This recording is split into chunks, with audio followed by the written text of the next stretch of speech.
સરદાર 150ના ઉપલક્ષમાં મોદીજીએ દેશમાં 2 વર્ષ માટે સરદાર 150 મનાવવાનું નક્કી કર્યું છે, જેના ભાગરૂપે સમગ્ર દેશમાં 1500થી વધારે એક દિવસની પદયાત્રાનું આયોજન થયું છે અને આખરી દોરમાં સરદાર સાહેબના પૈતૃક ગામ કરમસદથી સ્ટેચ્યુ ઓફ યુનિટી એકતાનગર 150 કિલોમીટરની યુનિટી માર્ચનું આયોજન થયું છે.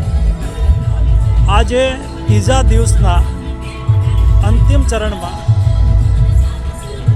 હજારોની સંખ્યાની અંદર ગુજરાત અને દેશમાંથી યુવાનો જોડાયા છે. એ યાત્રાનો ઉદ્દેશ્ય સરદાર સાહેબે આ દેશને એક કર્યો, અખંડ ભારત બનાવ્યું. એક ભારતને શ્રેષ્ઠ ભારત બનાવવા માટે, એક ભારતને આત્મનિર્ભર ભારત બનાવવા માટે, એક ભારતને વિકસિત ભારત બનાવવા માટે થઈને મોદીજીએ દેશના 140 કરોડની જનતાને આહ્વાન કર્યું.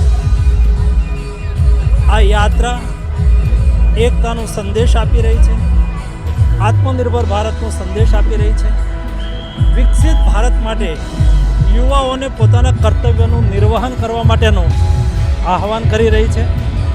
આ યાત્રાથી યુવાનોમાં વ્યાપક પ્રમાણમાં જનજાગરણ થઈ રહ્યું છે.